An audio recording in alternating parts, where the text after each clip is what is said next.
anga bi donkibaru damene ni femi o ye kafo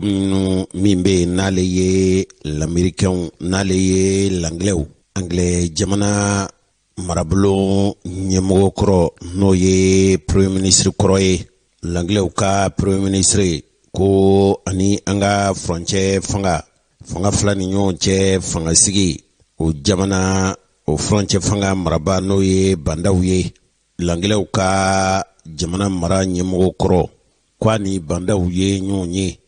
bandaw dronte kwani kani bandaw ye nyonye no ye anga franje fanga flani nyonche fanga mi sigira no bina baraw ke mi bato jonai abe ayra soro jamana diunka ma nyemo sugandi sabu bele jelimba kalama kafo bandaw mata jamana diunfe asoroli fangana o sorla Ibrahim Bokar Keita ka fanga poroni min kɛra sɔrɔlasiw fɛ o sɔrɔlasiw ye fanga ta fanga marali tumbu kɔnɔ nka farafina tilebiyanfan jamanaw n'o ye CEDEAO ye olu ye an ka sɔrɔlasiw karaba Mali sɔrɔlasiw kɔni o ka furancɛ fanga sigi o furancɛ fanga sɔrɔlasi minnu bɛ n'u ye Ibrahim Bokar Keita ka fanga in paron k'u sigi panparan a fɔra ka fɔ fanga tɛ se k'a to olu bolo ko ka kulu dɔ sigi n'o ye furancɛ fanga ɲɛmɔgɔ ye u kana kɛ mɔgɔ u kana sɔrɔ mɔgɔw fɛ u kana sɔrɔ mɔgɔw la mɔgɔ minnu n'olu ye sɔrɔlasiw ye minnu ye fanga in paro o siratigɛ de la sa an ye kibaruya min sɔrɔ o de ye k'a fɔ k'u taara bandaw sɔrɔ a ka foro la hali n'a y'a sɔrɔ sɔrɔlasi kɔlɔ tun don nka a ye sɔrɔsiya baara bila ka taa lafiɲɛbɔ la u taara ale de sɔrɔ a ka foro la k'a wele ka na furancɛ fanga in o fanga kuntigiya ko kalifa la o bandaw ani l'anglais ka furancɛ fanga ɲɛmɔgɔ kɔrɔ ko u ye ɲɔgɔn ye wa u ye ɲɔgɔn ye kɛnɛ ka kɛnɛ min n'o ye an yɛrɛ ka furancɛ fanga ɲɛmɔgɔ n'o ye bandaw ye a ye nin bisimila dumuni kɛnɛ kan o dumuni kɛyɔrɔ kɛnɛ in kan ko u ye baaraw kɛ l'anglais u ka furancɛ fanga ɲɛmɔgɔ kwa ni ɲɛmɔgɔw ye ɲɔgɔn ye ɲɛmɔgɔ minnu wala kulatigɛla minnu ni u kulatigɛlaw sigira faso fɛ ko ka wotew labɛn tuma min na ninnu n'o ye furancɛ fanga ɲɛmɔgɔw ye u ka fanga in bɛ fori waati min sugandiliw ka kɛ maa ka sugandi k'o sigi jamana kuntigiya ani jamana yɛrɛ kolatigɛ yɔrɔw caman na i n'a fɔ député bulon sigi i n'a fɔ président sigi i n'a fɔ maire sigi n'a ɲɔgɔnnaw ni sugandili ninnu bɛɛ lajɛlen kan ka kɛ san nata in na n'o ye san 2022 ye ale l'anglais ka furancɛ fanga ɲɛmɔgɔ kɔrɔ a kɛn bɛ ka cakɛ yɛrɛ dɛmɛ cakɛ bundaso dayɛlɛ a y'a jira k'a fɔ ale ye l'anglais ka jamana kan cakɛ bundaso min ɲɛmɔgɔ ye ko labɛnnen don ka mangwɛn ta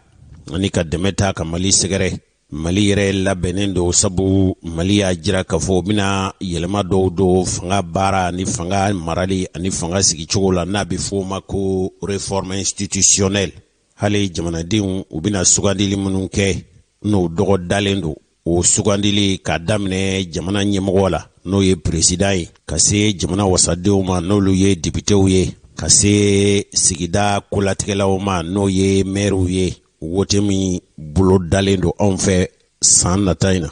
an balimaw sɛbɛn minnu b'an bolo kɔrɔ yan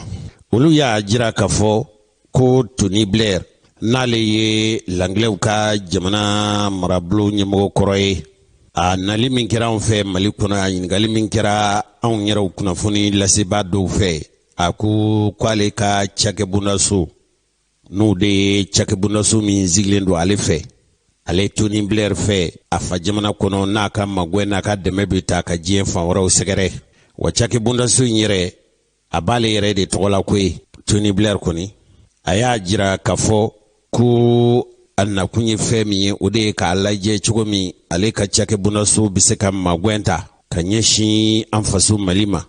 Mali bɛɛ caba minnu bolo dali la furancɛ fanga in kɔnɔna na n'o de ye ka yɛlɛmaw kɛ fanga yɛrɛ sigicogo la fanga maracogo la hali ka yɛlɛmaw yɛrɛw don fanga ko la anw fɛ Mali kɔnɔ n'o labɛnw bɛɛ senna a jira fana k'a jira k'a fɔ jamana kuntigi sigi min n'o kan ka boloda faso Mali fɛ olu bɛ se ka dɛmɛ o dɛmɛ kɛ ko olu kɔni u labɛnnen don a y'o fɔ cogo la ko a ko k'anw sɛbɛkɔrɔ labɛnnen don ka jamana marabaw sɛnsɛn n'o ye furancɛ fanga marabaw ye a kɛn bɛ k'i kɔfa caba minnu na n'o cabaw la yɛlɛma minnu kan ka don fangako la aw faso Mali kɔnɔ hali wute yɛrɛ wute ko minnu n'a ko fɔra Tony Blair ye nin fɔ cogo la kunnafoni fasirikɛbaa dɔw ɲininkali olu ko k'olu ye kibaruya minnu sɔrɔ perepere la o ye k'a fɔ Tony Blair wa y'a jira k'a fɔ kodɔnna dɔw bɛ olu bolo langilɛ jamana kan ale yɛrɛ bolokɔrɔ ye ko i ka bɔ olu bila Mali ka bolo kan cogo min u bɛ se ka Mali dɛmɛ Mali bɛɛ fɛ ka yɛlɛma minnu boloda n'o ye fanga sigicogo fanga maracogo ani fanga bolicogo la anw fɛ Mali kɔnɔ yan a ko filanan min bɛ yen o fana bɛ na an dɛmɛ Mali yɛrɛ dɛmɛ koyi ka Mali dɛmɛ cogo min Mali yɛrɛ b'a fɛ ka fangasigi minnu kɛ furancɛ fanga in ka baara kologirin dɔw ye dabali ni fɛɛrɛ minnu n'o kan ka tigɛ faso fɛ furancɛ fanga ɲɛmɔgɔw fɛ fangasigi min ni o kan ka kɛ olu ka fanga furuli ye olu bɛna jamana mara labila minnu ye o maaw sugandilen kɔfɛ ko o fangasigi o sugandilen ko u ka jamana kodɔnna ŋwana dɔ fana bɛ yen u b'o di Mali ma ka dɛmɛ lase Mali ma baara la a ko u ye maa minnu sugandi kɛrɛnkɛrɛnnenya min ye wutekow labɛnni ye ko ni an ka cakɛ bondaso min sigilen don wutekow labɛnni na Mali kɔnɔ n'o bɛ Général Siyaka Sangare bolo ale de ye ɲɛmaa ye kulu min sigilen don faso fɛ n'u k'a ma ko délégué général aux élections wa maliden lakodɔnnen don k'a fɔ a ka baara jɛnkɛra n'a ye k'a fɔ a ye se ca la n'o de ye wuteko labɛnni na a taara o caman ɲɛnabɔ diɲɛ fan wɛrɛw fɛ Tony Blair ɲininkali kunnafonilaseaw fɛ a masurunyama dɔw y'a jira k'a fɔ Tony Blair masurunya na u ye hakililajigin kɛ k'a jira k'a fɔ wute minnu n'o bɛna kɛ furancɛ fanga in waati min bolo tun dara u ye a yɛrɛ ye min fɔ a masurunyamaw ye min fɔ o ye k'a fɔ wute minnu n'o de ye jamanakuntigisigi min n'o bɛna kɛ furancɛ fanga in furi waati sabu ca o ca n'o dira furancɛ fanga cakɛlaw ma a fɔlɔfɔlɔ ye fɛn min ye u ka labɛn dabali ani fɛɛrɛw boloda min b'a to yanni san 1 ni kalo 6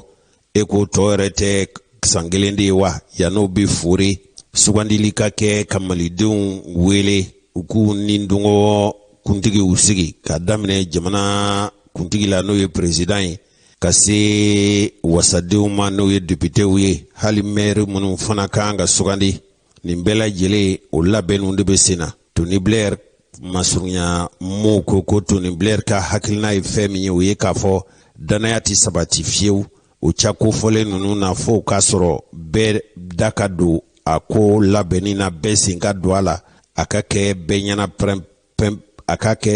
bɛɛ ɲɛna maa si kana kɛ denkɛrɛfɛmaa ye bɛɛ sen ka don a la bɛɛ da ka don a la bɛɛ ɲɛ ka a filɛ hali ni bɛɛ sen ma don a la a ka kɛ kɛnɛkanko ye bɛɛ ɲɛna cogo min a danaya ko o bɛ se ka sabati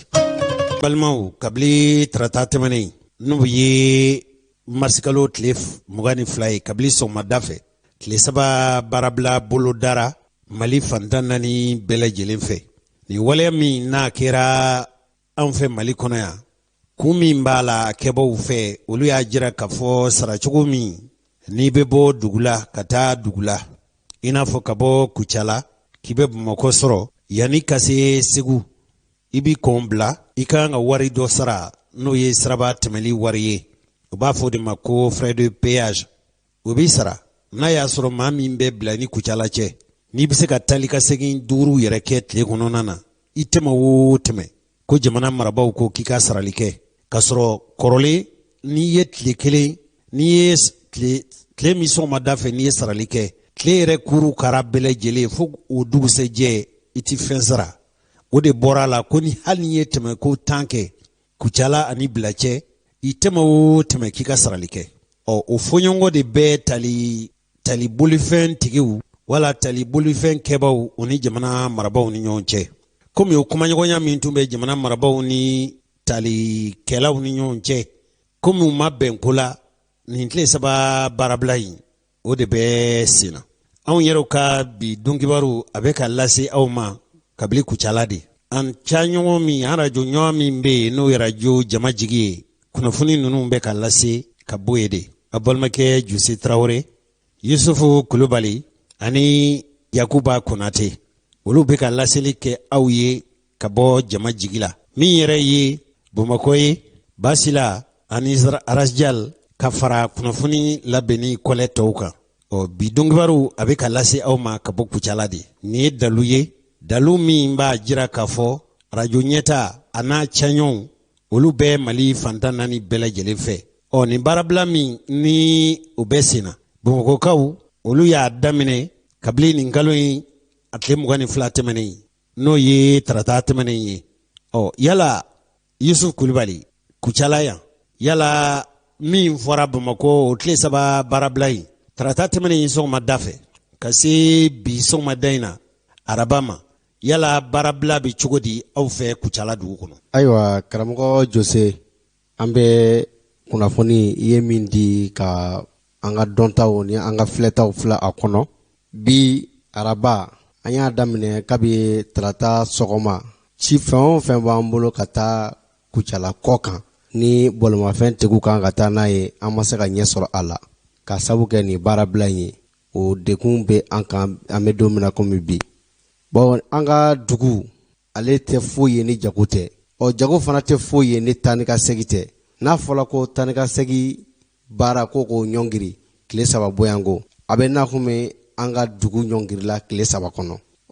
An kɔni bɛ min ɲini jamana ɲɛmaw ani nin baarakɛba ninnu fɛ u ka sigi ka fɔ kɛ ka hakili faliw kɛ nin ko minnu bɛ ka na nin ye u ka se ka fusiriw dan na. Bawo ni nin taala ɲɛ jamana kɔnɔ tɔn ni barikaw bɛ na. Bawo dɔ fana sirilen bɛ balo sirilen bɛ taa ni ka segin la. Ni taa ni ka segin tɛ yen o ka denbaya natɔ kɔngɔ na. An yalalen kɔfɛ o la an donna an ka sugu kɔnɔ. Ni ko balo bi an hakili bɛ taa sogo la kosɛbɛ. Karamɔgɔ Jose, o degun fana yela an fɛ yan bi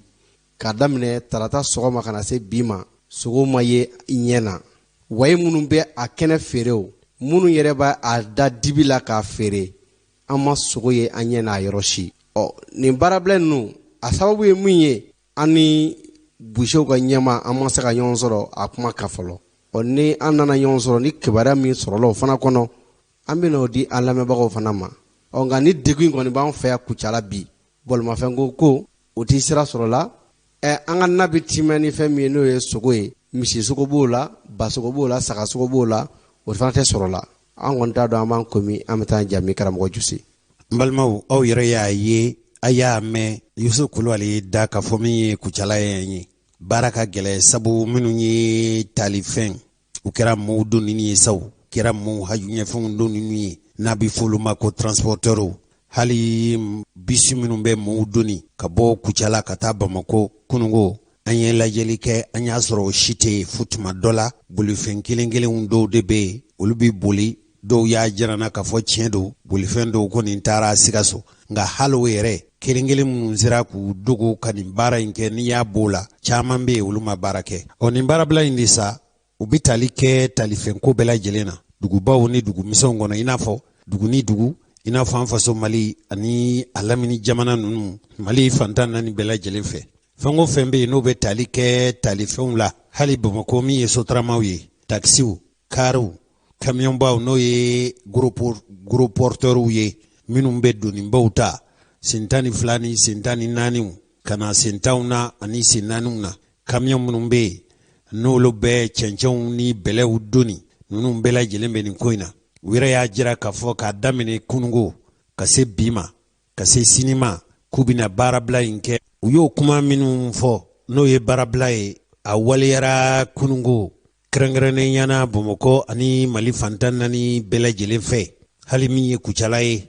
a ye Yusufu Kulubali ale ye yaalali min kɛra Kucala dugu kɔnɔ a ye fɛn minnu fɔ a ye faamuyali sɔrɔ olu la nka maa minnu bɛ yen n'o ye talikɛlaw ye m'u donnin ani minɛnw donnin olu ka surunadon tɔnbolofaraw kɔni fɛ k'a kɛra olu bolo wasa ye hali n'a kɔlɔlɔ sera jamanadenw ma. A fɔlɔfɔlɔ ye fɛn min ye o ye jamanadenw fara julaw kan olu kɔni k'u ka baaraw jɔra minnu bɛ taa sugu fiyɛw la minnu bɛ t'u ka baarayɔrɔw la ni bolifɛn tɛ olu bolo olu kɔni min ma to so fo n'a y'a sɔrɔ i bɛ se ka taama i sen na kɛ ni tun ye Bamakɔ bɔlɔnw lajɛ i b'a ye mɔgɔ caman minnu bɛ yen n'olu kɔni a ti ɲɛ olu ka taa baarayɔrɔ la n'u ka senna taama bɛ se k'u ka baarayɔrɔ sɔrɔ olu kɔni sera ka t'u ka baarayɔrɔ la nka u y'a taama u sen na hali wulada fɛ mɔgɔ caman tun bɛ ka taama i sen na ka segin ka taa so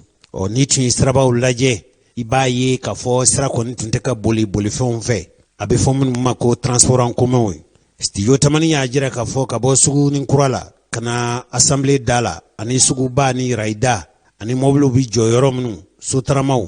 olu bɛ jɔ yɔrɔ min ko a yɔrɔ ninnu caman tun langoloyalen don ko taxi damadama de tun bɛ yen u b'a fɔ min ma ko taxi moto olu de tun bɛ ka mɔɔw ta nin don fɔlɔ in kɔni n'o ye kunungo ye talikɛlaw ka surunadonton ɲɛmɔgɔ n'o ye Saka Jakite ale ko olu kɔni wasara sabu ye baarabila min kɛ ko a kɛra olu ta ye hali n'a y'a sɔrɔ kɛ k'a fɔ gɛlɛya dɔw sɔrɔla la mɔgɔ minnu fana bɛ taa ka taa mɔgɔw jigin ka bɔ taxisiw kɔnɔ k'o kɔni tɛ olu fɛ la ko ye a ko ni a y'a sɔrɔ olu wasara minnu bɛ yen n'o ye duguba taamakɛbaw ye ani an ka faaba ko fara Bamakɔ yɛrɛ ani Mali dugubaw kan o yɔrɔ ninnu kɔnɔ i n'a fɔ ko Kucala yan mɔgɔw kɔni taaman'u sen na dugubaw kɔnɔ ni se tɛ maa min ye bolifɛn t'e bolo kɔni bɛ taama i sen na ka furancɛ jan kɛ n'i ka dahirimɛ sirilen don baara la ne dun ma se ka taa baara kɛ e tɛ n'i ka tile nasɔngɔw sɔrɔ mɔgɔ dɔw yɛrɛ y'a jira k'a fɔ olu ye banabaatɔ ye i n'a fɔ muso dɔ bɛ yen ale ko k'ale bɛ ɲamakɔrɔ ko a tun b'a fɛ ka den ta ka taa n'a ye dɔgɔtɔrɔso la ale ma se ka bolifɛn sɔrɔ a nana ɲini a cɛ de fɛ u ka bolifɛn dɔ ɲini cogo min u bɛ se ka den in donni ka taa n'a ye dɔgɔtɔrɔso la k'a daminɛ dugubaw ni dugumisɛnw kɔnɔ mun kɔni ma donni u ma donnibaw sɔrɔ donnintabaw sɔrɔ ka se k'u donni ka taa n'u ye a jigilatigɛ fanga bonyana hali minnu bɛ yen n'o ye jula dɔw ye olu y'a jira k'a fɔ mu ka feerebonw dayɛlɛ sabu olu tun t'a dɔn ani ko in bɛ se ka kɛ cogo min hali n'a y'a sɔrɔ k'a fɔ feerebonw n'o ye magasin minnu dayɛlɛla u m'o ɲininkali min kɛra k'olu ko sannikɛbaw olu mana sanni kɛ olu ka feereyɔrɔ la k'a sen tun ka suma kosɛbɛ nin ko in dun bɛ hakɛ min na a kɔlɔlɔ bɛ ka se jamanadenw ma ka se kimɛ min ma a kɛra i n'a fɔ jamana marabaw u ma nin ko in u m'a jate hali n'u y'a jate a kɔlɔlɔ fanga bɛ bonya cogo min nin ɲɔgɔnna de kɛra anw fɛ Mali kɔnɔ kɔɔri cikɛko la kabini tuma min na jamana marabaw tun bɛ se k'a kunbɛn k'a dɔn k'a fɔ kɔɔri cikɛbaliya Kucala yan ne ye ɲininkali kɛ ɲinɛ kɔɔri sɛnɛbaliya ye tiɲɛni min don Kucala yan a fangaw ka bon ka se hakɛ min ma maa joli bɛ yen n'olu tun bɛ baara kɛ usine kɔnɔ usine ninnu laban ninnu nana jɔ n'i ye jateminɛ kɛ kɔɔri cikɛbaliya a bɛ tiɲɛni minnu don kɔɔri dama tɛ tulu bɛ o la bagan dumuni bɛ o la fɛn caman bɛ o la tali fana bɛ ten de maa minnu bɛ yen n'olu bɛ fɛnw donni ka taa a bɛ jamana marabaw ɲɛna walima jateminɛ de kɛ k'a fɔ olu ka banli baara la degun bɛ se ka se faso ma ka se hakɛ min ma a lajɛ nin gɛlɛya in ye mun sɔrɔ n'a fɔra k'a fɔ kunungo tun bɛ nin cogo la bi bɛna kɛ ten sini fana bɛna kɛ ten nin ye fɛn min a kɔlɔlɔ fanga ka bon kosɛbɛ radio Nieta an ye seereya minnu sɔrɔ ka bɔ baara in bilaba ninnu yɔrɔ nin baarabila in kɔlɔlɔ minnu b'a la an ye seereya minnu sɔrɔ o seereya ninnu u filɛ nin balimakɛ i ni sɔgɔma anw kɔni wele bi radio Nieta kan an y'a mɛn k'a fɔ mot d'ordre de grève k'a wulila i tɔgɔ ye di i t'a ɲɛfɔ an ye i tɛ jamanadenw bɔ kun banna jamanaden bɛɛ lajɛlen assalamu alaikum ne tɔgɔ Moriba Keita ne ye commune 5 sugu président ba ye en même temps ne ye Balabugu sugu président ye an ka mot d'ordre grève ni a wulila surɔ ani ministre 7 de sigira an sigira an wulila ni bɛnkan dɔ ye bɛnkan ye jumɛn ye bɛnkan in kɛra ni dalafɔli de ye a ma kɛ ni sɛbɛnni fɔlɔ mais ni Ala sɔnna ma sini u bɛna sigi ka papier kɛ ani ɲɔgɔn cɛla la n'i y'a ye mot d'ordre grève in wulila a wulikun tɛ dɔwɛrɛ ye jamanadenw bɛɛ bɔra kalama sisan min bɛ jamana kɔnɔ o de kama faamaw y'an wele donc ka an kuma ɲɔgɔnya donc an ye ɲɔgɔn faamuya mais faamuyali kɔni kɛra ni dalafɔli de ye a ma kɛ ni sɛbɛnni ye fɔlɔ don n'a nata la sɛbɛnni bɛna don an n'u cɛla la ne bɛ n ka foli lase mobili baarakɛla bɛɛ lajɛlen ma ani sena Mali k'a daminɛ Kayi fo Kidali n ka foli b'a bɛɛ lajɛlen suguden y'an dɛmɛ nin baara ɲuman in na an ka foli b'aw bɛɛ lajɛlen ye k'aw ladɔnniya bɛɛ k'i ka baara kɛ ni min bɔra la kɔfɛ sa an bɛ sɔrɔ k'o da bɛɛ tulo kan grève banna mobilitigi b'u ka baara kɛ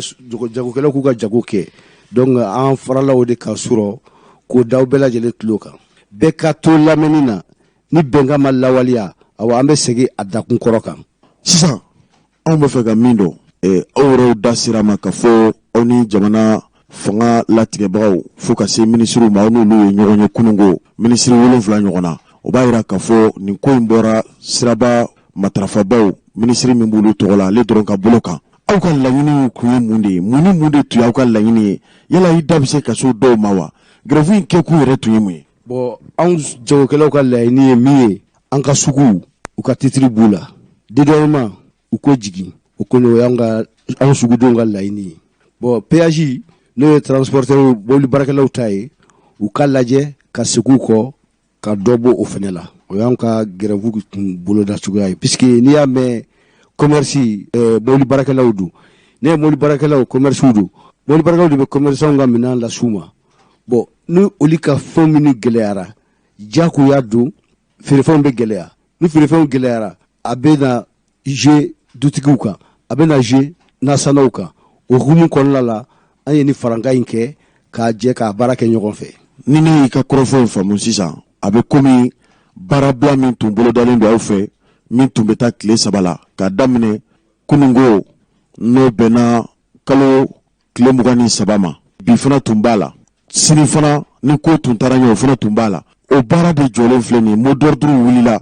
k'a bɛ ɲini mɔgɔw fɛ u ka taa baara kɛ mais u ka to lamɛnni la n bɛna kuma min f'i ye aw dalen don a la k'a fɔ gouvernement ministre n'aw ye sigi min kɛ nin tɛna kɛ wagati ko ye wa ka da kan nin ko in nin t'a siɲɛ fɔlɔ ye dɛ wagati o wagati ministre bɛ dati dɔ fɔ ni mɔgɔw wulila a bɛ dati in pousser ka taa nin ko in aw bɛna nin fɔ siɲɛ kelen ka nin ban wa ni kana taa wuli tuguni yan min kɔni ka d'anw ye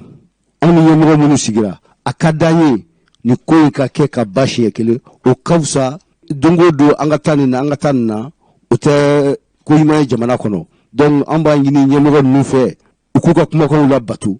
an fana b'u an ka kumakanw labato o de ka d'anw ye jamana kɔnɔna la jamana bɛ bolo min kan bi jamana tɛ bolo ɲuman kan mankan bɛ fan bɛɛ donc anw tɛ mankan fɛ ka kɛ jamana kɔnɔ donc ni min tɛmɛna an n'u cɛ a ka bɔ a sira fɛ bon n bɛ jamanadenw fana fo parce que vraiment u sɛgɛnna kunun sɛgɛnna ka da kan bolifɛn tɛ ka taa k'u ka taga seginw kɛ bon sugudenw fana bɛɛ ma se k'i ka baara kɛ ka ɲɛ donc n bɛ bɛɛ lajɛlen fo ka hakɛto ɲini kɛ bɛɛ lajɛlen fɛ ni ala sɔnna ma n'an ye kibaruya wɛrɛ mɛn nin ko in na an bɛna wele bila aw ma aw ka na ka d'a kan baara ɲɔgɔnya de b'aw ni anw cɛ radio ɲɛtaa la yan nɔ donc an kɔni b'a fɔ kɔrɔfɔ min fɔlen filɛ nin ye n b'a bisigiya k'a fɔ mɔgɔ caman bɛna nin mɛn ka d'a kan kunungo aw tilala lajɛ la wagati min na a y'a sɔrɔ su janfara dɔɔni hali bi in na mɔgɔ caman bɛ yen nɔ olu ma kibaruya sɔrɔ fɔlɔ k'a fɔ grève wulila sotaramantigi dɔw bɛ yen nɔ olu tɛ nin ko in kalama fɔlɔ ka d'a kan dɔw taar'u ka dugu la dɛ tile 3 in kɔnɔ k'u b'u lafiya mɔgɔ caman bɛ yen nɔ olu y'u ka mobiliw ladon entretien na ka ban aw ye grève min kɛ kunun n'a daminɛra n'a tun kan ka kɛ tile 3 aw yɛrɛ ko k'a jɔra surɔ janfa tɛna bɔ nin ko la k'aw cu ni mɔgɔw ye et puis kunun fana aw y'a ye cogo di mɔgɔw sera ka observer yan grève in aw kun ye min laɲini a kɛra o ye wa bon kunun an ye min laɲini a kɛra o ye donc n b'a ɲini mobili baarakɛla bɛɛ lajɛlen fɛ bɛɛ ka n'i ka baara la minnu taara u ka dugutaga la u ka segin ka na minnu ka mobili bɛ entretien na u k'a fɔ u ka mécaniciens ye u ka mobili lateliya u ka bɔ k'u ka baara kɛ k'a fɔ an b'an cu ni mɔgɔ ye o t'anw ka taabolo ye anw sugudenw an t'an cu ni maa si ye n'anw bɛnna min kan an b'o de baara waleya ok an b'i fo i ni ce an balimaw an ka dɔgɔfurancɛ tɛmɛnen o don kibaru laseli o la an tun ye ɲɛfɔlikaw ye mali sɔrɔlasiw u ka fagaliko kuma minnu wali u ka fagaliko wale min kɛra an tun y'a fɔ aw ye k'a fɔ a dɔgɔyalen ye mali sɔrɔlasi 30 ye ninnu bɛɛ lajɛlen tun fagara dɔgɔkun tɛmɛnen kɛrɛnkɛrɛnnen ɲɛna an bɛ kalo min na n'o ye marisi kalo ye o tɛ n'o ye marisi kalo ye o tile 15 waati k'a fɔ ko janfa dɔ tun dara mali sɔrɔlasiw ɲɛ u tɛmɛtɔlama gawo mara la bisigi bɛ fɛn min na bi o ye k'a fɔ minnu ko k'u nakun ye diina kɛlɛko ye kuma ni fɔli man di anw ye ka tubabuw de b'a sɛbɛn ko jihadistiw n'o tɛ an ka jamana marabaw ka fara an ka diinɛ ɲɛmɔgɔw kan olu dawaga ko ninnu tɛ jihadistiw ye ninnu kɔni ye binganikɛlaw ni jamanacilaw de ye nka u b'i wele kunnafoni fasiri ani kunnafoni sɛbɛnnikɛla minnu fɛ sabu tuma dɔ la n'i y'u yɛrɛw ɲininka u b'a fɔ k'a fɔ k'olu ka kɛlɛ kun ye diinɛ ko ye cogo min Mali bɛ se ka karaba k'a bila a silamɛya sira kan o ko olu de ye Mali soldasiw fa wala olu de ye sira da Mali soldasiw ɲɛ ka bin u kan wa o tɛ Mali soldasiw kelen ye koyi sabu a fɔra k'a fɔ kɛlɛcɛ o kɛlɛcɛ n'u nana anw fɛ Mali kɔnɔ yan Faransi kɛlɛcɛw b'ola cogo min diɲɛ jamana yɛrɛmahɔrɔnyanenw olu ko k'u ye maa minnu ci ka na anw fɛ Mali kɔnɔ yan k'u bɛna cɛfɔ ni kanbɛn k'u bɛna olu waleya hali dunanw yɛrɛw ka kɛlɛcɛw kɛrɛnkɛrɛnyana min ye Mali soldasiw ye o ko o diinɛ kɛlɛcɛw de ye nin wale kɛ ka ɲɛsin Mali soldasiw ma nin janfa wala nin kɛlɛtigɛ wale nin k'a kɛra Gawo de mara la u yɛrɛw ko ten ko minnu ye nin kɛ u b'a fɔ minnu ma nazarakan na ko groupe armé terroriste dɔw ko papalikɛlaw dɔw ko maaw minnu ni u bɛ nin waleya ta k'olu sɛgɛrɛ k'u ka wale nin ye jabɔli jugu walew ye janfa juguw ni fali juguw ka mun papa ni wale cɛjuguw ye anw fɛ Mali kɔnɔ yan a bɛ fɔ minnu de ma ko u yɛrɛw ka fɔcogo la i n'a fɔ RFI olu ka fasirikɛbaw ko jihadisiw don ni maa minnu n'u taara bi Mali soldasiw kan a bɛ maa 100 bɔɲɔgɔn bɔ ninnu nana mutuw de la dɔw yɛrɛw nana bolifɛnw n'a bɛ fɔ minnu ma ko pikotu nka zeyina ta u ye waleya kɛrɛnkɛrɛnnen de i n'a fɔ kunnafoni minnu sɔrɔla ka bɔ da jɔnjɔnnenw na k'u ka kɛlɛminɛnw tun ka ca wa kɛlɛminɛ suguw ka ca kosɛbɛ binganikɛla ninnu kɔni kɔda ni laban kɛlɛminɛnw tun b'u bolo kosɛbɛ kunnafoni labɛnni ani kunnafoni cɛrin bondaso min bɛ n'a bɛ fɔ ma ko RFI olu ko k'olu ye seere maa fila wɛrɛw sɔrɔ u n'olu kumana nɛgɛjuru la n'o ye telefɔni ye ko minnu bɛna Mali soldasiw kan ninnu k'u ye fɛɛrɛ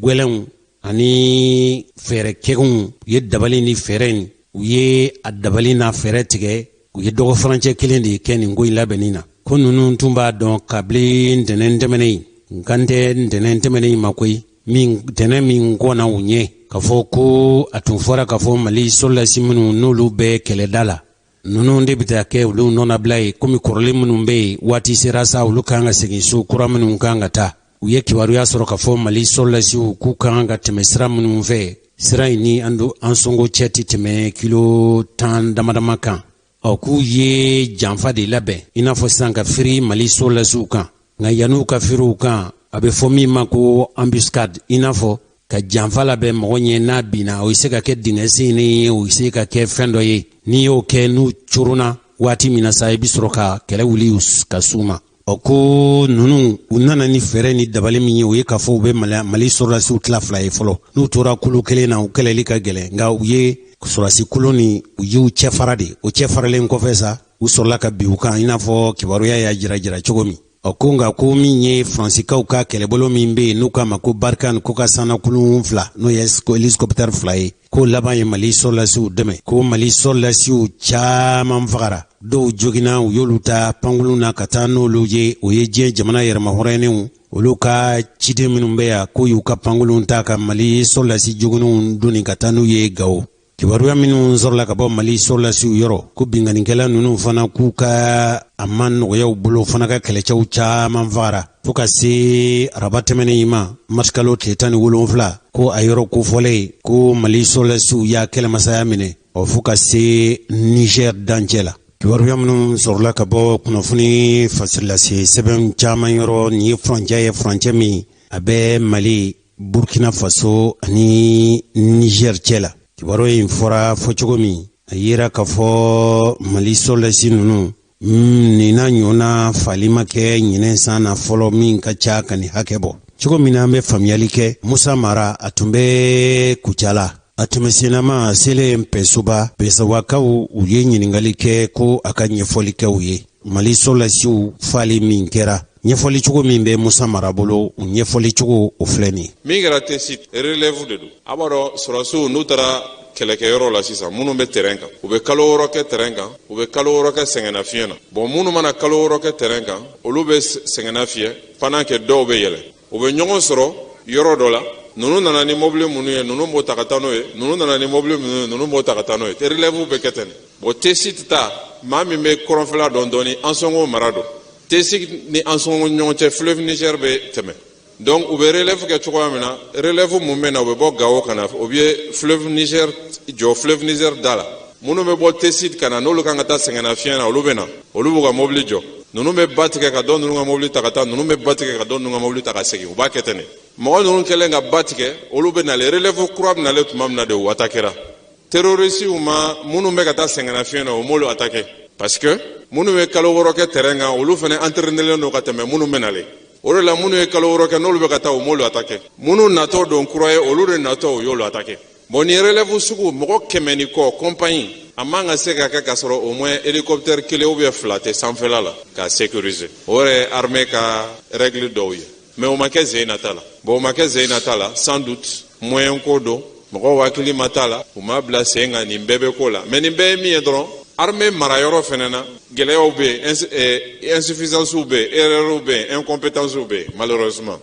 halisa an b'a ɲini minnu bɛ fanga la bi u ka baara kɛ pour que ka sɔrɔsiw protéger u bɛ se ka protéger sira o sira fɛ u k'a lajɛ ka caman fara pour que compagnie kuturu plus de 100 et quelques personnes olu kana attaquer nɔgɔya la quoi parce que pour que ka se ka compagnie attaquer il faut que minnu ye attaquer kɛ olu fana ka kɛ au moins 100 et quelques personnes ou bien 200 personnes bon terroristes 200 personnes yɔrɔ kelen na ka sɔrɔ u ma ye bɛ gɛlɛya quoi donc an ka lajɛ ka baara kɛ nin bɛɛ kan n'an bɛna relève kɛ an ka précaution ta pour que an ka relève kana attaquer tan c'est prévu a organiser len don fɛɛrɛ caman bɛ se ka tigɛ pour que relève kana bin embuscade kɔnɔ armée tagabolow la bon o kɔni o ye fiɲɛ an bɛ se k'o fɔ fiɲɛ wɛrɛw bɛ yen fɛn caman bɛ yen mais aw yɛrɛ bɛɛ b'a dɔn jamana in kɔnɔ yoruguyurugu bɛ jamana fan wɛrɛ la cogoya min na a bɛ armée fana kɔnɔ ten dɛ carburant bɛ bunaki yan fɛ maramafɛnw bɛ bunaki yan fɛ indemnités bɛ bunaki yan fɛ fɛn caman bɛ armée kɔnɔna la bon an mago bɛ ɲɛmaa minnu bɛ yen bi n'olu yɛrɛ ye sɔrɔsiw ye u ka u janto o yɔrɔ ninnu na pour que insécurité comme n y'a fɔ cogoya min na transition kɔnɔ hali n'a ma dɔgɔya sa mais dɔw kana fara kan au moins afin que transition kun bɛ cɛ élection minnu na au moins élection ka se ka kɛ conditionnant comme au moins législative sera ka kɛ cogoya min na salon parce que an mago b'o fɛn na n'a fɔra ko élection kɛra ka sɔrɔ cercle kelen cercle fila maa si ma voté maaw bɛ se ka wuli élection résultat contrôle donc il faut que u ka baara kɛ pour que insécurité dɔ ka bɔ a la o ye objectif ye transition kan ka se ka ɲini ka min atteint quoi surtout lakanabaaw de bɛ transition ɲɛmayɔrɔ la donc excuse tɛ yen tuguni quoi minnu bɛ fanga la o ma nin d'a ma n'an yɛrɛ de bɛ fanga la an tɛ se k'o fɔ tuguni u k'a lajɛ halisa ka yɛlɛma don o yɔrɔ ninnu na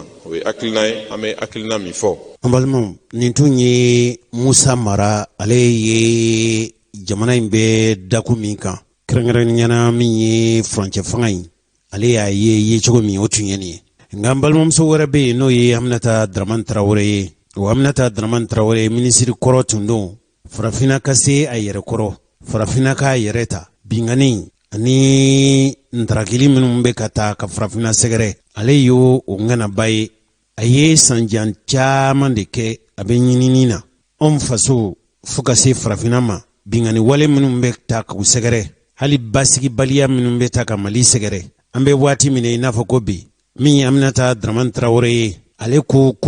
a ɲɛ ma ɲini bɛrɛbɛrɛ la tuma dɔ la an ka jamana basigibaliya in i n'a fɔ Mali b'a kanu cogo min mɔgɔ minnu bɛ yen n'olu ye wulikajɔw kɛ ka daminɛ 1991 na fo ka se bi ma laɲini tun ye fɛn o fɛn ye hali n'a y'a sɔrɔ k'a fɔ fanga falenna kɛ ale yɛrɛ kɔni fɛ min ye jamanadenw ye gɛlɛya minnu b'u kan o gɛlɛya ninnu ma wuli o de y'a to min ye Aminata Dramane Traoré ye a y'a jira k'a fɔ farafinna in kɛrɛnkɛrɛnniyana an faso Mali kabili y'a yɛrɛma hɔrɔnya ta fo ka se bi ma Mali bɛ lahalaya minnu na Mali tun hakili bɛ fɛn minnu na Mali yɛrɛ ka wulikajɔ tuma bɛɛ la a sɔrɔ ye sɔrɔ cogo minnu ye fo ka se bi ma yɛlɛma ma don a la an k'ale yɛrɛ fana fɛla lamɛn furancɛ fanga in maaw bɛ ka girin cogo min yala Aminata Dramane Traoré ka ye cogo ye fɛn min ye an k'a yɛrɛ lamɛn. Giringajɔ min bɛ senna bi foyi kuma tɛ mɔgɔw da ko élection hali n'i taara élection na hali n'i ye jinɛ de ta u b'o ta tɔ ma ka taa n'o ye Élysée la ka taa u ta fɔ ɲɛna u bɛ taa ka taa ɲɛfɔ ɲɛna u ka tɛmɛ sira min fɛ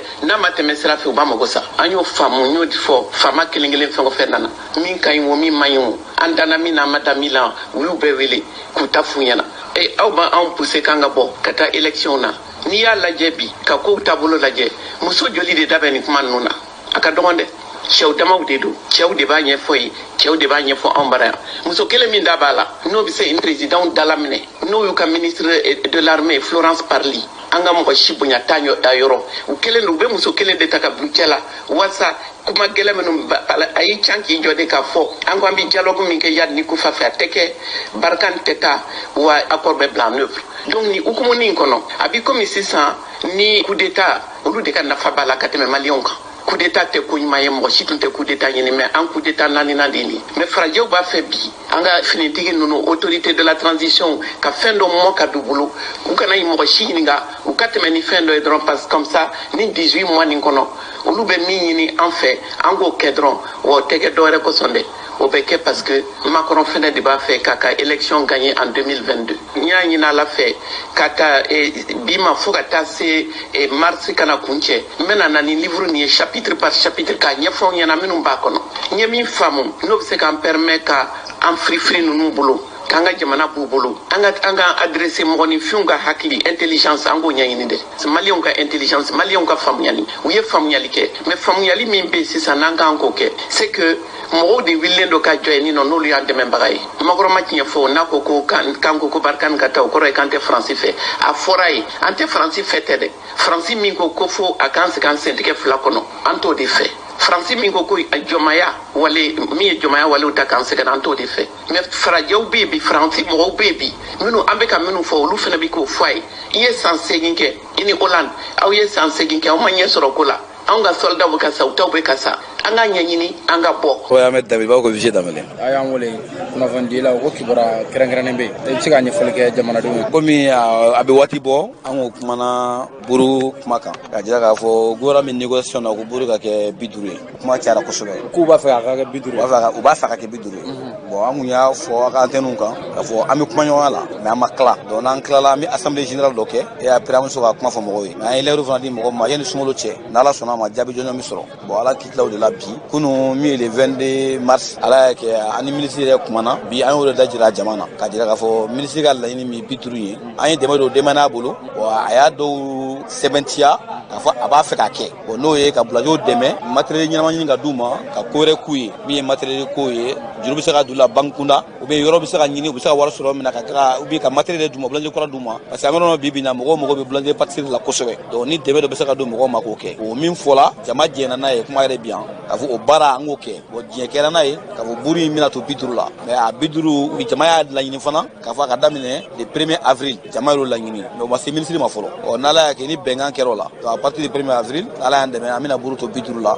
ani anga firikelaw o kuma mina ke o ro la parce que shara min be eta ere avant la nyini ke ka fo mogo ni buru firi binyani jugoro bo ka kan nyagi sanction tay kama eta ere engagé do la anani yongo che kuma yongo na ajina no ye bo shigara buru firi binyani jugoro parce que ni ya buru firi binyani jugoro ko chama ba koro po bi chuen agla jogo tinye fen chama ba koro donc burga ka ke buru nyuma ka di mogo ma fo ka so binyani kata biduru la burga na jigi binyani jugoro akana firi biduru fana sanf adla sero fana mani amu fana jiya mogo ma bulani de patisserie nunu ga buru bi woro o buta chugo la do tila male o buta chugo la bulani de patisserie nunu ga buru o bi woro bi saba o ba no mais am time na be ko ordinaire instant we fo e mixi nunu yi ru buru de be ke biduru yi ani mo gandu duru de patisserie bulani de tukuta ko ni o bi woro do o ba no na o bi saba o ba no na kada ka o ka investment ke chugo anu ga yere sania chugo anu bi ka o ka barakalo ke chugo mina ka do ko chugo kan o de ba to lu tab to bi woro anu o ni mo ko fana bi ni na ni ya yela ma ka ko e do mina do fana ba jira ka fana bi woro la o de kuma ya mi nya fo jama yi o ko ba jira ka fo ko ka damne le 1er avril donc burbe ke bidure mali fa ambe oui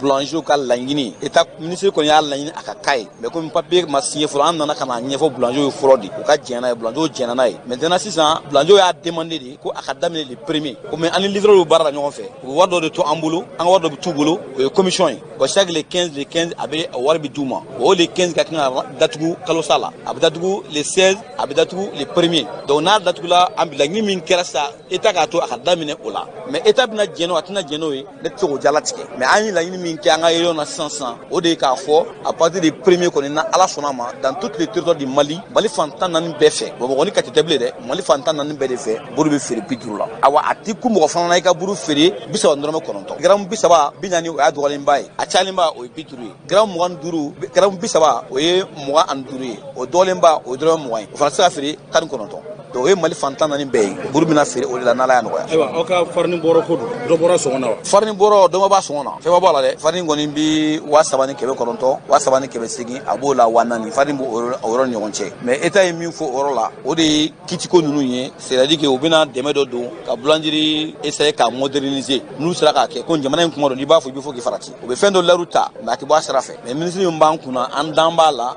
mɔgɔ b'a dala kan na an dan b'a la mɔgɔ b'a dala kan na n'Ala y'a kɛ n'a y'a kɛ an b'o fɔ jama ye n'a ma kɛ fana an bɛ yan donc a fɔra ni a dɛmɛ ma se mɔgɔw ma mɔgɔw bɛ to u nɔ dɛ fo ni farine jiginna mais ni farine ma jigin dɛmɛ min fɔra ko fana ma sɔrɔ o tuma na an bɛ segin a nɔ na o de ye bɛnkan ye min b'an ɲɔgɔn cɛ o bɛ dépend ministre yɛrɛ la mais min kɔni ka gɛlɛn dɔrɔn na Ala sɔnna ma sunkalo kɔni tɛ jɔ ka buru to na k'a sɔrɔ a ma kɛ 50 ye ni Ala sɔnna ma et en même temps na anw ka laɲini fana sabatila le 1er avril o b'a sɔrɔ sunkalo ma se o le 1er avril n'Ala sɔnna a bɛ daminɛ inchallah.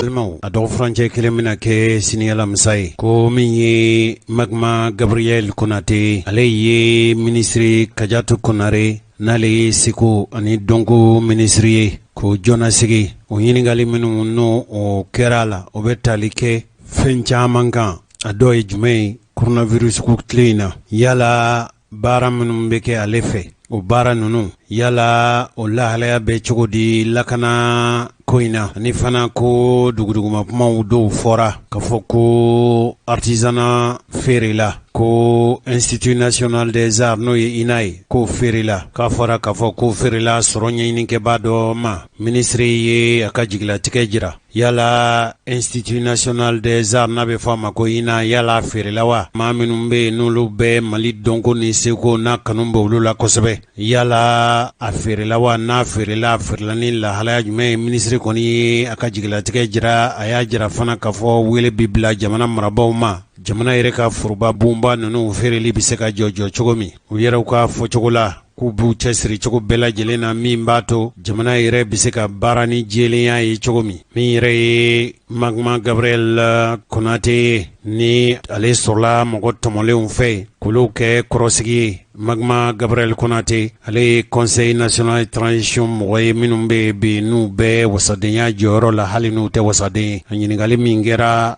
hakilina min y'a bila la a ye min fɔ o filɛ nin ko jidɔn o sodɔn o yɛrɛdɔn de ɲɔgɔn tɛ ko n'i yɛrɛ dɔn k'i bɛ maatɔw dɔn k'i bɛ gasiw fɛngɛ o b'a yira k'a fɔ ko dɔnni ye fɛn dɔ ye dɔnni tun tɛ nazaraw kelen ta ye dɔnni tun tɛ tubabuw kelen ta ye dɔnni tun tɛ farajɛla dɔrɔn dɔnni tun b'an fana fɛ yan nɔ ka d'a kan anw benbaw y'o min fɔ Sokrati y'o kelen de fɔ kabi Nabila Isa ma bange n ye seko ni dɔnko minisiri ka a wele ka ɲininkaliw sɛmɛ a la walasa a ka se ka an bilasira u bɛ baara kɛ sira min kan Malikɔrɔ bɛ se ka jɔ cogo min na ni an ka seko n'an ka dɔnko an ka sinsin o kan jamana si tɛ se ka bɔ nɔgɔ la ni jamana wɛrɛ dɔnko ni seko ye min yɛrɛ ye énergie du Mali ye gɛlɛya min bɛ u fana la jɔnnasigi kɛra wasaden fɛ hali ni wasadenya tɔgɔ bɛ se ka f'u ma nka n'a fɔra ka fɔ u tɛ wasaden ale fana min ye an ka kuranko ani jiko ministre a ye a ɲininkali minnu kɛ laɲiniw na o fana kɛra laɲiniw ye laɲini minnu a yɛrɛ ɲininkali a ye kuma minnu fɔ ale min kɛra ministre jɔnnasigikɛba ye min fɔ fana o filɛ nin problème de bɛ énergie kɔnɔ an b'a dɔn k'a fɔ a caman bɛ yen nɔ a ma kɛ ale tile la an k'an ka fɛɛrɛ bɛɛ de kɛ transition in kɔnɔna na pour que ka se ka jɔsen dɔ don énergie du Mali kɔrɔ pour que maliyɛn bɛɛ bɛ se ka courant sɔrɔ cogoya min na courant ko kana kɛ gɛlɛya ye bilen an ka laɲini ye de ɲinan kɔni funtɛnibɔ la surtout ani sunkalo bɛna bɛn courant tigɛ ka kɛ fɛn ye mun man ca o ye ɲinan ta ye a ka fɔ yɛrɛ ni courant tigɛra fa ka bali mɔgɔw la fɔ mɔgɔw ka fɔ ko courant tigɛra o kɔnɔna la an ye labɛn dɔw sabati pour que ka se ka o ko ninnu kɛ mɔgɔw kan ka fɛn dɔ de faamuya n'an bɛɛ y'o faamuya n'an y'o wale kɛ a ka ca Ala fɛ an ka jamana bɛ lafiya sɔrɔ ji ni courant tɛ k'a fɔ ko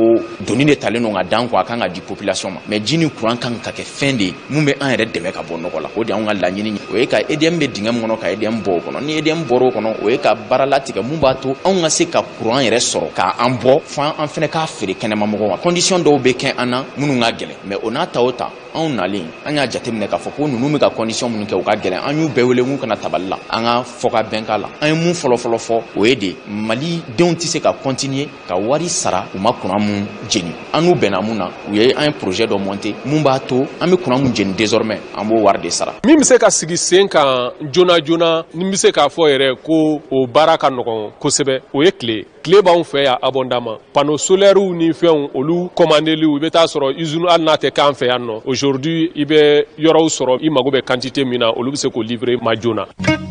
N balimaw an ye kibaruya minnu fana sɔrɔ o ye k'a fɔ ko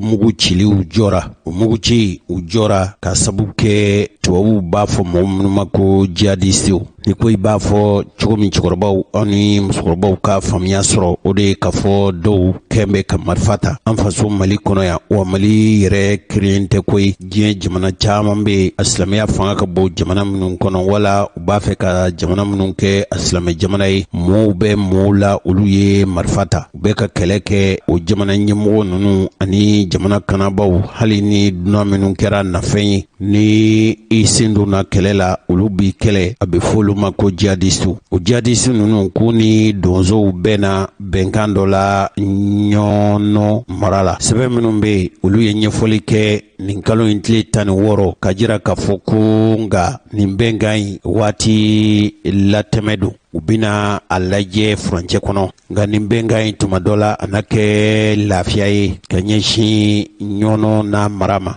Kɛrɛnkɛrɛnnenya Segu mara la o yɔrɔ minnu bɛ yen bi ni papalikɛlaw kɛn bɛ ka a yɔrɔ kofɔlen ninnu minɛ bi kosɛbɛ, u ka bingani wale minnu tan bɛ k'o yɔrɔ ninnu sɛgɛrɛ a ka ca ni kalo 6 ye bi. Sɛbɛn minnu b'an bolo kɔrɔ olu de ye ɲɛfɔli kɛ, sabu ni papalikɛla ninnu o fɔra k'a fɔ k'u ni minnu bɛ jɛla o de ye Usama Ben Laden a ka kɛlɛkɛbolo min bɛ yen n'u k'a ma ko Al-Qaïda au Maghreb islamique. U bɛna mugu cili jɔli la u yɛrɛw ni donsow cɛ. Donso minnu ko olu ka baara tɛ fɔ ye fo ka u yɔrɔ sigibaw u bolofɛnw ni u lakana, nka o de ye senfɛ sa. Maa minnu bɛ filalamɔgɔw da o ye k'a fɔ ko donso ninnu k'u kɛn bɛ ka u ka kɛlɛ kunsin kɛlɛ fanba kunsin fila kabilaw ma. Sɛbɛnw y'a jira k'a fɔ ko nin lajɛ in kɛra kari su tɛmɛnen k'a kɛra kungo kɔnɔ ɲɔnɔ kɛrɛfɛ min ye donsow ye. A bɛ donso 100 ɲɔgɔn bɔɲɔgɔn bɔ fan dɔ fɛ minnu bɛ n'olu ye jihadisow ye. U ka kɛlɛ kabila min bɛ n'o ye u b'a fɔ min ma ko kabita masina. Ninnu ye mɔgɔw ye minnu ko bɛ marifa ta ka don silamɛ ani silamɛyaw jigi kɔrɔ.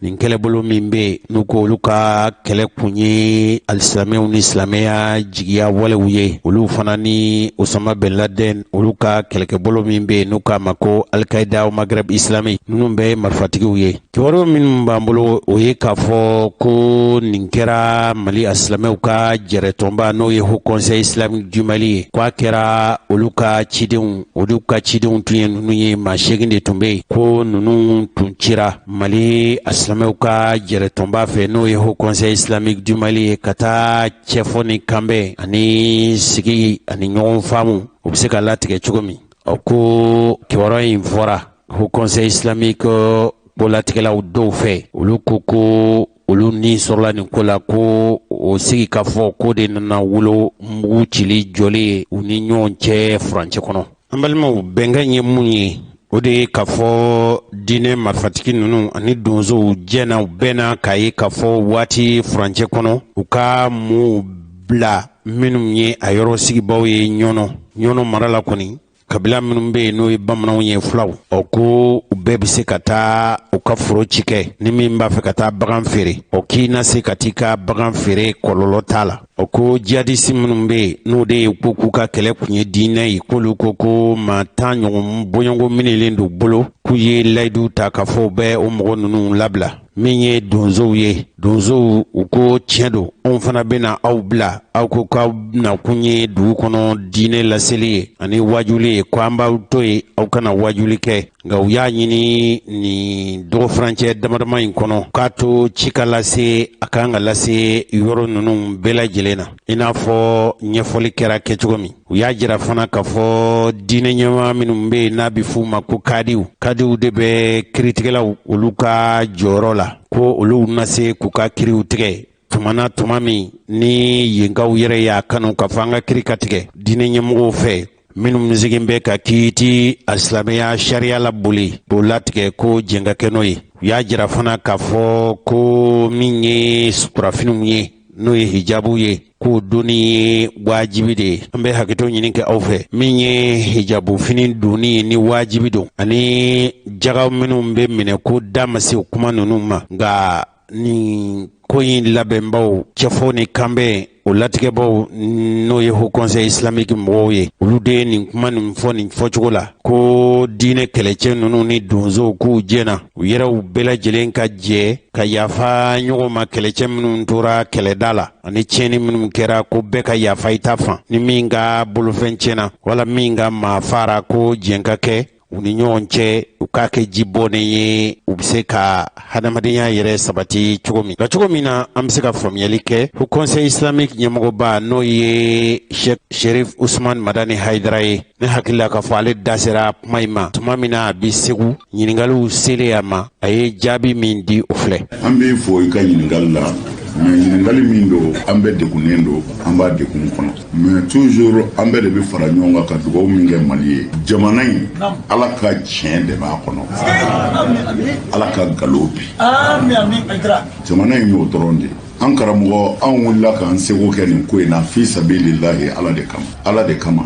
an ka mɔgɔw bɛ taa don min na wariko gɛlɛyara ne de ye $12 juru d'u la k'a bɔ n kunna k'a di pour que baara in ka kɛ yan ne ka wari ka sigi an ka mɔgɔw ye u y'u yɛrɛ di de u y'u ni di karamɔgɔ ni e y'an bila ka taa yɔrɔ o yɔrɔ hali n'an bɛɛ bi sa an bɛ taa u taara u ni kungo kɔnɔ marifa cila ninnu u y'u yɛrɛ sɔn kungo kɔnɔ an ka mɔgɔw jɛna n'a u y'u ni di Ala ma ka t'u nɔfɛ kungo kɔnɔ alors u sigira o kungo kɔnɔ mɔgɔw y'u ka jɛn di tiɲɛ yɛrɛ la mais o y'a sɔrɔ donsow ma ɲɔgɔn faamu ka ɲɛ o kɛra min na donsow ka réunion caman kɛra o kɔnɔna na ci bɔra Bamako yɔrɔ fila k'a f'u ye k'u kana sɔn ko n'u sɔnna ko Haidara de bɛna tɔgɔ ta k'u kana sɔn ne ka mɔgɔw ye n wele ko vraiment ko gɛlɛya donna ko la ne ko gɛlɛya t'a la dɛ an taara Ala kama an bɛ fɛ n'u ka kisi Ala kama mɔgɔw ka se k'u ka baara kɛ Ala kama ni gɛlɛya donna na a ye na u nana a tigɛra ko a ti tugu donsow tilala ka bɔ ɲɔnɔni fan bɛɛ ka na ne yɛrɛ nɔfɛ Bamako n b'a kɛra di ko bɔ ko ne ka n ka mɔgɔw bila ka taa ne ko ne ka mɔgɔw taara u dɛsɛra di bon à toute façon anw ni donso ye ɲɔgɔn faamu an ni donsow bɛnna kan kelen kan u ye leju di an ko bon aw ka segin an bɛna a ɲɛɲini bon an y'a sɔrɔ a ɲɛ ɲaminen don parce que an y'a sɔrɔ Bamako yɛrɛ mɔgɔ dɔw de bɛ yen olu ti fɛ a ka ban fiyewu alors anw bɛ mun kɛ a tigɛra a ti tugu a yɛrɛ dilancogo ma sɔrɔ a la u y'u tanti sira o sira fɛ a si ma marché u segira Haidara ma tugun faamaw segira ne ma ko bon ko tiɲɛna ne ka n ka mɔgɔw bila ka taa ne ko ne ka mɔgɔw taara anw ma dɔrɔmɛ ɲini o an y'a dabɔ an b'a dilan de minnu yɛrɛ bɛ kɔlɔn kɔnɔ ye o dɔw ko i mana Haidara cɛsirilen ye tari mɔgɔ faga ka dabila kɔlɔn kɔnɔ ko parce que ko ne ka foro bɛ yen ne bɛ faamu cogo di mais ne ka foro bɛ yen ne kɔni tɛ anw bɛ mɔgɔ bila ka taa don min na o y'a sɔrɔ ne ka malo bɛɛ bɛ n ka jiginɛ kɔnɔ n ka so Bamako ne ka malokisɛ kelen kun tɛ ni jamana in baara bɛ faamu cogo di dɔ ko an ka niw kisi dɔ ko non ni karisa tɔgɔ b'a la niw ka to a la anw k'an ka wari minɛ ka bila an kun ko in de ye nin mais ne ni n ka mɔgɔw ma kuma bi ne n'u ma kuma bi mais sɔrɔ n'u kumana minnu jɛna n'a ye tuguni ka segin ka taa u taara kungo kɔnɔ u ni kungo kɔnɔmɔgɔ ninnu sigira u kumana u ni donsow sigira u bɛnna kan ko bi de u bɛɛ bɛ jɛ ka sigi donsow filɛ kungo kɔnɔmɔgɔw filɛ Haut Conseil mɔgɔw ko bi de u bɛ jɛ k'a trancher mais jusqu'à maintenant u ma wele fɔlɔ mais n bɛ tila k'u wele mun de kɛra parce que normalement marifa tun b'an ka ci bi normalement marifa tun b'an ka ci parce que hɔrɔnw man'u kan di marifa tun b'an ka ci ne ka mɔgɔw bɛ yen bi de sigi tun bɛ kɛ bon résultat tun kan ka di ne ma bi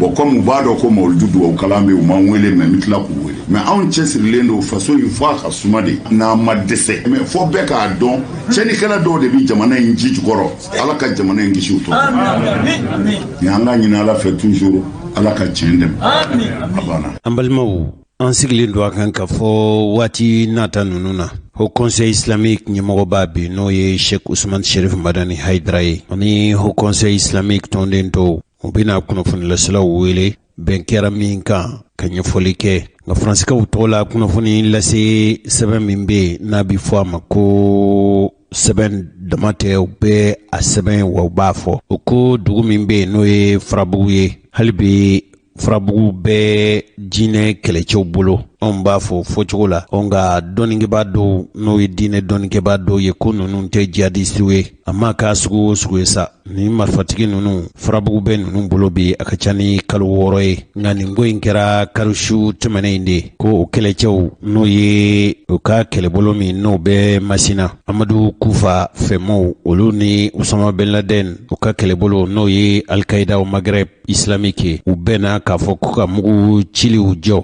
donsow olu fana sɔnna k'u bi jɛ ka yɔrɔ sigibaw k'olu u lakana RFI ale y'a jira k'a fɔ ka sabu kɛ nin bɛnkan ye ɲɔrɔ mara ko mun na se ka bɔ dugu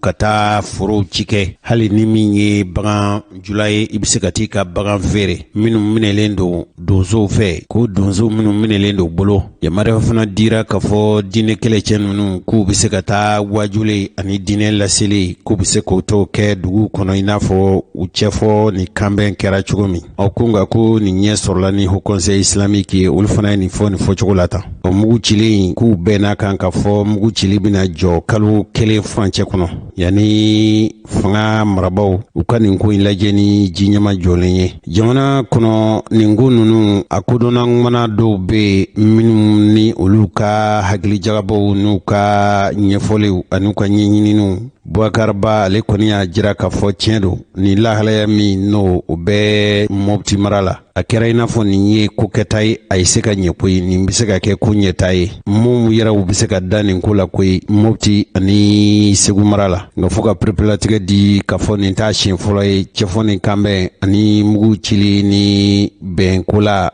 nin t'a siɲɛ fɔlɔ ye a ka kɛ nka Zenata a kɛra donsow yɛrɛw de fɛ ani Haut Conseil islamique ani mɔgɔ minnu bɛ yen ni a fɔra k'a fɔ olu ye jihadisiw ye kɛrɛnkɛrɛnniyana a kɛlɛbolo min bɛ masina n'o ye Amadu Kufa ka mɔgɔw ye ninnu ye mujahidinw de ye silamɛw b'a dɔn k'a fɔ mujahidin ye maa minnu ye u bɛ kɛlɛ kɛ diinɛ tɔgɔ la wa olu ka bɛnko la fitinɛ tasuma bɛ se ka jɔ cogo min n'i ye nin ko in lajɛ bɛɛ bɛ na ni i fɛlako de ye n'a dun kɛra k'a fɔ bɛɛ nana sigi bɛɛ i fɛla fɔ mugu cili jɔra nin kodɔnna in kɔni y'a jira k'a fɔ tiɲɛ don maa bɛ se k'a fɔ ko ninnu na se ka bɛn nka a ko tɛna ɲɛ sɔrɔ fo yanni kalo 1 ɲɔgɔnna kɛlɛbolo minnu bɛ yen n'o ye diinɛ kɛlɛcɛw ye n'olu ye Amadu Kufa ka mɔgɔw ye olu ka laɲini ye min ye o ye k'a fɔ ka ɲini k'a fɔ Mali soldasiw yanni kalo 1 cɛ u ka bɔ farabugu ni o ma kɛ bɛɛ o tuma mugu cili jɔli min kɛra k'olu b'a bila n'i ye ninnu ka laɲini lajɛ a bɛna gɛlɛya kosɛbɛ Mali marabaw olu ka jɛni nin ye nka nin kɔni ko tɛ ko nɔgɔn ye n'i ye jamana marabaw lajɛ sabu k'a ɲini k'a fɔ jamana ka mara ka bɔ yɔrɔ la yɔrɔ min o ye faso dugukolo dɔ ye o tɛ fɛn nɔgɔn ye nka n'i y'a lajɛ fana ninnu daminɛlen don a ka ca ni kalo caman ye bi m'u bɛ minɛ k'u fa m'u bɛ minɛ k'u bolofɛnw minɛ ni kodɔnna jamana don fɛɛrɛ jamana don u bɛ se ka nin ko in lajɛ ni ji ɲɛma jɔlen ye kɛrɛnkɛrɛnniyana yenkaw bɛ dugu min na bi n'a dun fɔra k'a fɔ a ka lajɛ ni ji ɲɛma jɔlen ye n'a y'a sɔrɔ ko nin bɛ se ka kɛ dabali ni fɛɛrɛ ye munna a ti kɛ yala a tɛna kɛ k'a fɔ ko jamana yɛrɛ y'i fori ka bɔ a ka ko kɛtaw kɔrɔ wa Mali kɛn bɛ ka janfa yɛrɛ kɛ wa jamana dun ka mara kan ka boli fantan naani bɛɛ lajɛlen fɛ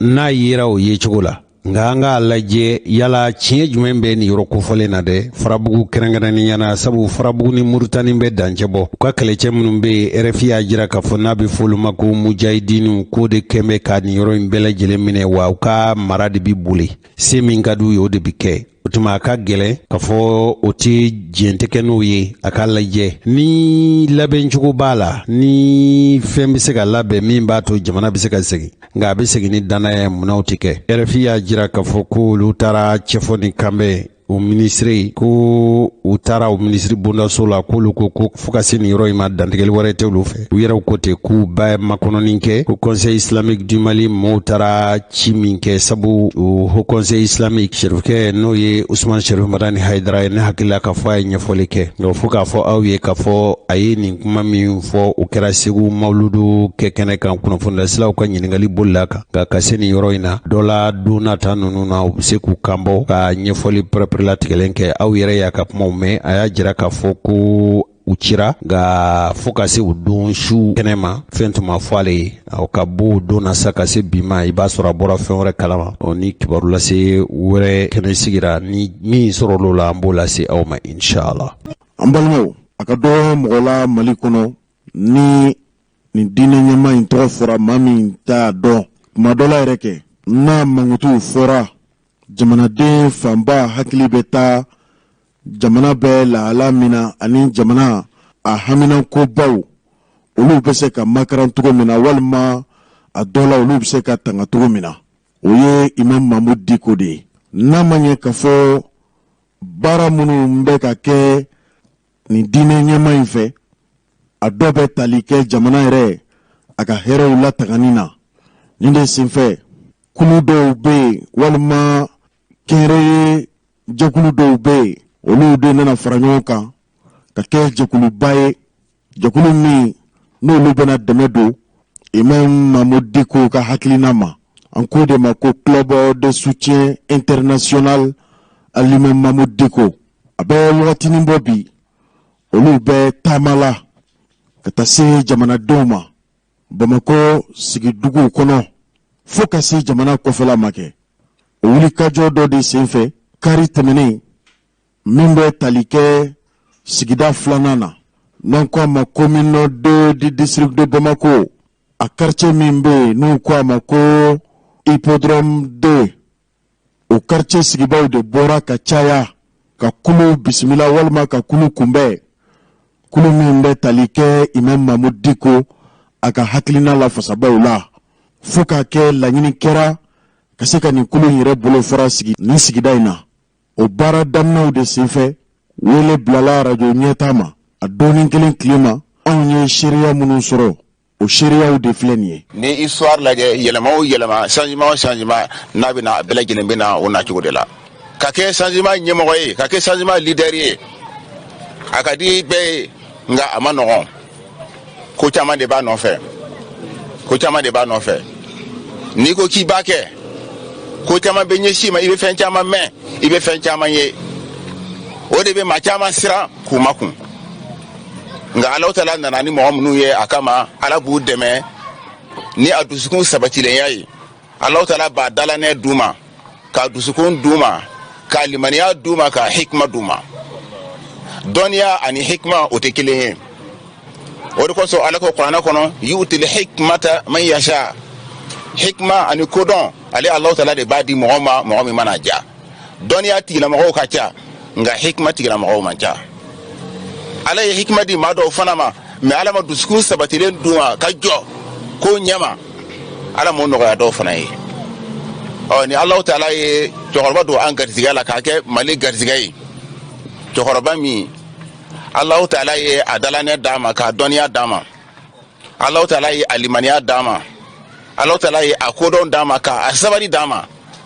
an bɛ Alahu Taala de fɔ ka Alahu Taala barika da o tuma na an k'an yɛrɛ sɔrɔ ale ka dɛmɛ jɛkulu kɔnɔna na o ye Ala yɛrɛ de sɔnna anw na Ala yɛrɛ de y'a mɛn sababa ma an kan k'a fɔ alhamdulilahi rabbil alamin maa bɛɛ tɛ se k'a yɛrɛ sɔrɔ nin kɔnɔna na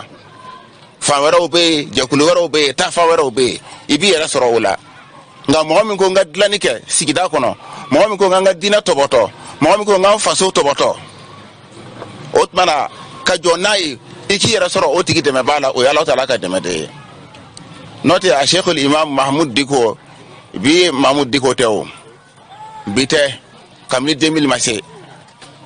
a ye janjo caman de kɛ a jɔra diinɛ ye yɔrɔ caman na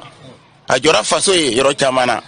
kabini mɔgɔw b'a fɔ ko dɔ de don mɔgɔw y'a bila ko wɛrɛ kan fɔ Alahu Taala nana tiɲɛ yira fɔ Alahu Taala nana tiɲɛ sabati o tuma an b'o ta sira kelen de kan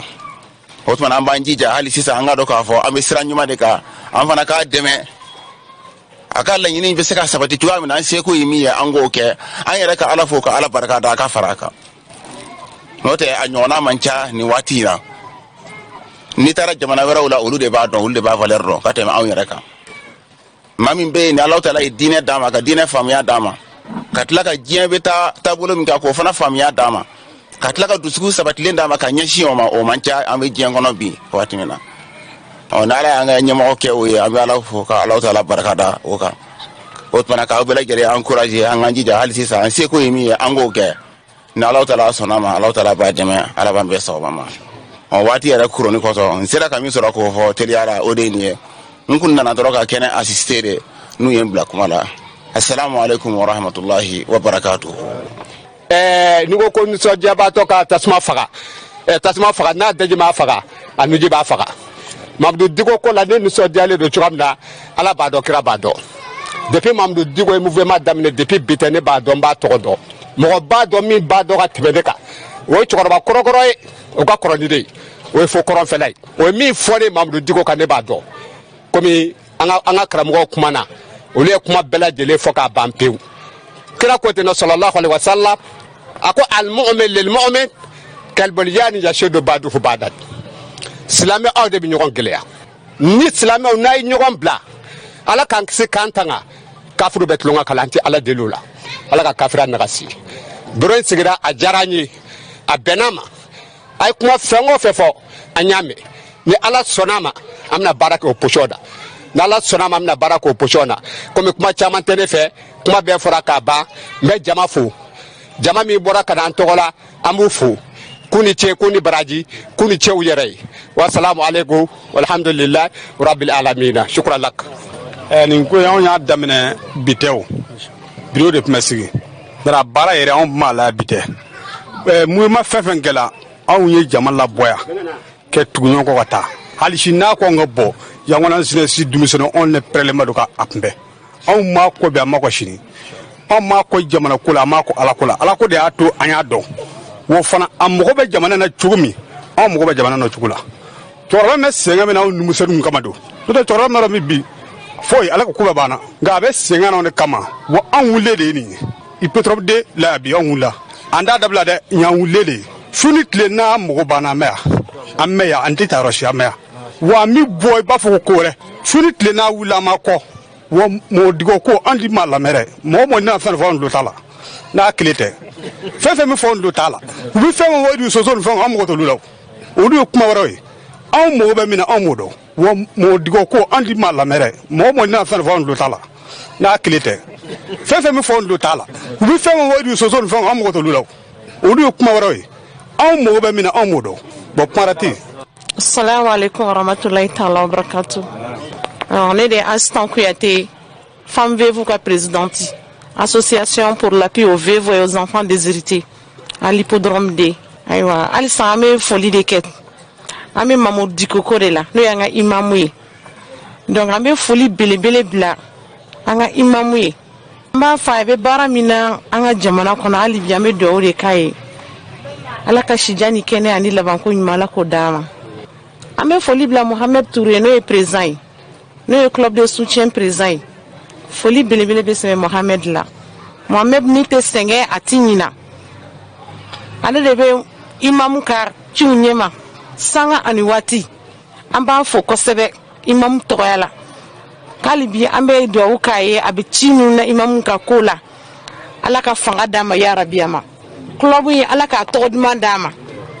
Awa no temena ka be me muso bela jele ka folie ke. No e hippodrome de muso ye. Anga club toyala. Muso bela jele ambi jame do ke imamu ye. Alibi club yi ala ka bamba. Club yi ala ka ke club belebele. Ya Rabbi ala ka shini kene ala ko dama. Ala kana to janfana. Abe bara mina jamana kono. Ya Rabbi ala ka fiembo dari jamana ima. Ala ka jamana imbasigi. Ala ka jamana nyemanjo. Awame do ke ali 600 anga tinitigi munun bora ku. Olu fara 100. Anga tenetigi munala uka kalfa minula ka sababu ke anga jarisu ye ambe do ku ye ya Rabbi ala ka bana dali no gawni al-islam shu bela jali ala ka taka ko nyuma no yan yaraw ye awa keto be na kuma ka gele sallallahu alaihi wasallam. Assalamu alaikum.